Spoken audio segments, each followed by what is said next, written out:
foi primeira a integração terrestre. Deu no que deu, ou seja, temos aí desde a década de 50, quando Brasília, as duas rodovias aqui foram feitas, e depois da época militar, com a Transamazônica, ocupação, e o resultado das duas políticas que vieram lá de Brasília não redundaram num grande avanço. Mas vocês estão fazendo algum tipo de pesquisa, só para a gente encerrar agora, do Estado, Guilherme? André, estamos na coleta de dados. Tá? Mas de que área? De que área? Todas elas. Todas as áreas. Então a gente daqui a um tempinho a gente vai te trazer de volta para a gente saber então de tudo que o IPEA já conseguiu conhecer da região. Já está feito o convite. Muito obrigado. Tá, e aceita assim como um desafio, como uma obrigação de um órgão público via a público. Guilherme, quero agradecer a sua presença aqui no programa, te convidar, porque o nosso debate só começou, tá bom? Muito obrigado. Fica com a gente aqui. Daqui a pouco nós vamos falar no Sem Censura de depressão. A gente volta já.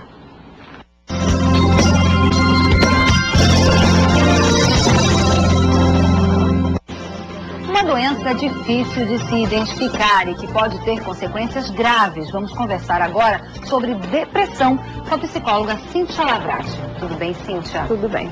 Cíntia, é a depressão considerada um mal ainda sem cura? Não, não sem cura. Pode ser curada, então, uma pessoa que sofre de depressão? Ser curada com o quê? Só remédio? Não. O tratamento para depressão, ele é multifatorial. Primeiro, a gente tem que olhar a depressão como uma manifestação de uma doença que vai trazer um comprometimento físico, né? Vai alterar um padrão de neurotransmissores e isso é fisiológico. Às vezes as pessoas dizem, não reage porque não quer, isso é falta de trabalho, uma inchada na mão desse povo. É uma doença, ela tem um aporte neurofisiológico instituído que precisa ser tratado do mesmo jeito que a gente trata enxaqueca, gastrite, diabetes. E tem, a partir dessa alteração neuroquímica, uma manifestação comportamental. Então, o tratamento precisa atingir essas duas frentes. Seria remédio e terapia? Remédio e psicoterapia, a princípio. Agora, tem algum sintoma que a pessoa possa até se auto-identificar, eu posso estar com depressão? Bom, primeiro a gente precisa fazer uma fala no sentido de combater a banalização do termo. Hoje em dia, qualquer tristeza, né, qualquer sentimento mais melancólico, as pessoas dizem, estou deprimido, estou mal, acordei deprimido hoje. Isso não é depressão, isso é tristeza. Do mesmo jeito que eu fico alegre, com raiva, com medo, eu fico triste. Né? Agora, o diagnóstico efetivo da depressão, ele envolve a manutenção de um conjunto de sintomas por um tempo determinado. O que seria esse conjunto, Cíntia? Então, a gente tem, primeiramente, um humor depressivo que é caracterizado pelo choro fácil, por uma sensação melancólica, por um desespero. Existem. Ansiedade? Ansiedade pode ser um sintoma associado. Sim. Mas a gente precisa encontrar esse humor depressivo, alterações significativas no sono, ou a pessoa dorme demais, ou a pessoa sente insônia, alterações significativas nas atividades cotidianas, por exemplo, trabalho, estudo, manutenção da casa, alterações alimentares, um sentimento de inutilidade ou um sentimento de culpa recorrentes, e falta de motivação. O depressivo não encontra energia ou mobilização para se engajar em tarefas. Então, precisa encontrar isso, e isso tem que se manifestar em, no mínimo, 2 semanas de forma consecutiva. Aí, então, eu posso diagnosticar um quadro depressivo. Qual o quadro, né, mais comum, né, dessa pessoa depressiva? E pelo estudo de vocês, o que é que leva, quais os fatores que mais levam a essa depressão? É difícil a gente diagnosticar qual é o desencadeante específico, porque, por exemplo, nós vemos a depressão também como algo que está inserido num contexto. Famílias depressivas têm pessoas mais propensas à depressão. Então, existe aí uma característica no funcionamento individual.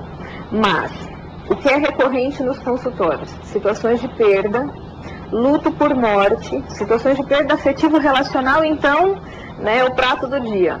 Situações de perda, luto, perda de emprego, essa situação de reinserção social, eu não tenho meu emprego, eu não consigo me reconhecer como um ser social, isso também pode ser um iniciador da depressão.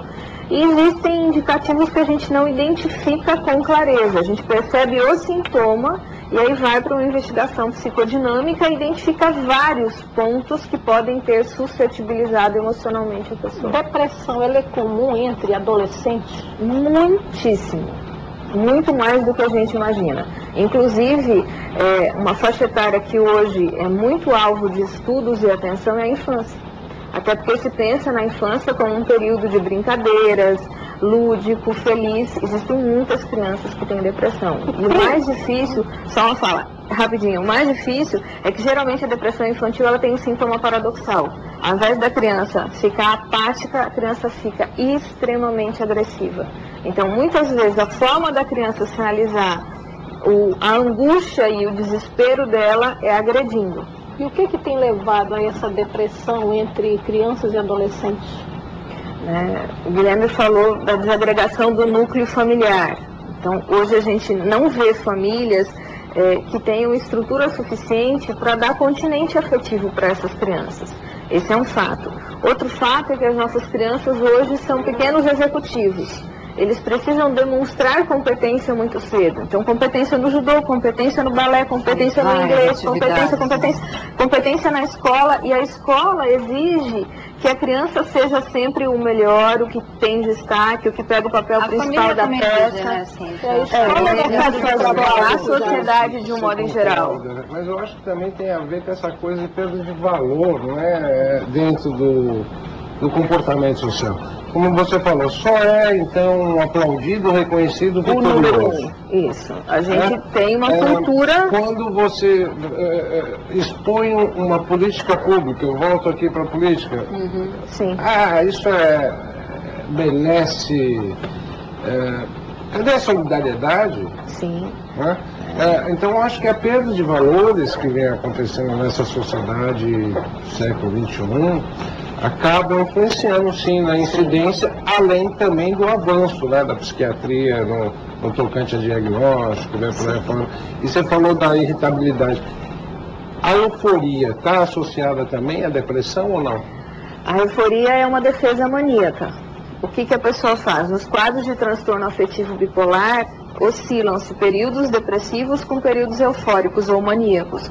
E a oscilação maníaca, ela é uma tentativa de sair da estruturação melancólica. Então, ela é um sintoma reativo. A euforia é uma reação a um quadro depressivo instalado. Então, a pessoa que está achando que é o super-homem, na verdade, é uma tentativa, é um sintoma também. A pessoa não está bem, porque euforia e felicidade são coisas completamente distintas. Né? Cíntia, o que acontece na mente de um depressivo? O que deixa de ser fabricado? Alguma substância na mente da pessoa, no cérebro? Explica pra gente. Certo. Então, aí, os avanços da neurociência hoje conseguem determinar uma série de substâncias, de neurotransmissores, que são as colas lá entre os neurônios, que estão severamente diminuídas nos pacientes depressivos, principalmente a serotonina.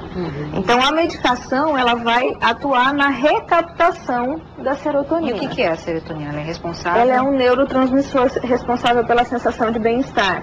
Por exemplo, a gente diz assim, a pessoa está mal, come chocolate. Chocolate libera endorfinas e, dentre elas, a serotonina, e esse grupo de neurotransmissores está presente. Então, não ajuda a comer chocolate?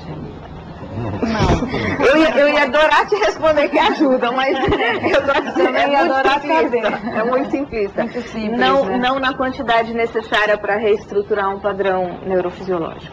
Não.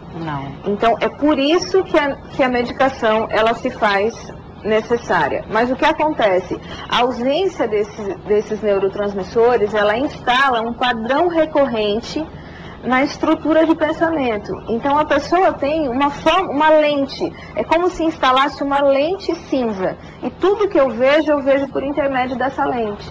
Então, o sintoma em si,